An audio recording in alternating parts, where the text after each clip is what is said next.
So the other option is to go into what I would call a dedicated mobile design. And that is a website that is specifically designed for mobile resolutions, for mobile devices.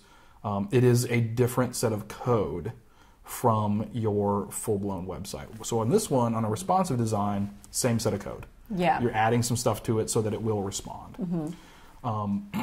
With a dedicated design, you're saying, okay, I'm only going to load this particular set of code when somebody launches my website on a mobile device or hits my website on a mobile device. Yeah. And that is when you really want to control into a fine-grained kind of tuning of your content delivery on a mobile site. I want to do something very different on my iPad than I have on the desktop, and still different than what I may have on a phone.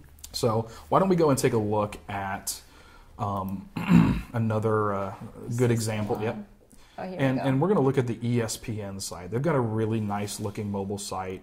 And just for anybody that's looking at this and wondering, this is a tool that you can use to test your website to see how it looks at these different resolutions. StudioPress. StudioPress.com/responsive. Very, very handy. Go in, just plug in the URL of your website, and you'll get a sense of how it actually looks. It's amazing. Pretty quickly.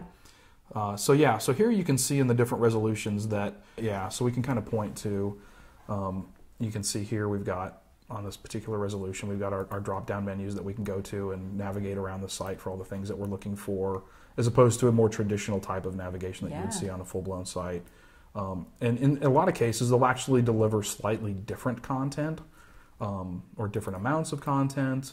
But and that's the option that you would have with this type of design. Yeah, when you're getting into a dedicated design, then you can really, really tune what it is that you want to show and display on the web. So I really like what ESPN's done here. And there's a lot of content here, but again, it's very accessible. It's very easy to get to, and you can just scroll through it. And would this be more of something for an iPad or something? Yeah. So this is a little bit bigger resolutions. I think 768 is about what you're going to see on an iPad. Yeah.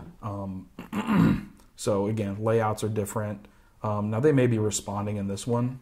This may be responsive because it's the same setup, as you can see, the same boxes and stuff. But if we were to go look at the regular ESPN website, it's going to be a pretty, reasonably different experience. Right. Where can people find you online? So people can find me online in a couple of different places. They can go to vsellis.com, or they can go to pixelterra.com, which is kind of the consulting end of the business. That's where we do a lot of our work out of. And if they have any questions or want to contact you, where do they go? If they have questions or they want to get in touch, probably the best thing to do is either hit me up on Twitter at vsellis or Google+, g+.to/ScottEllis. Right. Thank you so much, Scott. And if you like this video, just hit like on YouTube. Thanks, guys. Dewey. Dewey.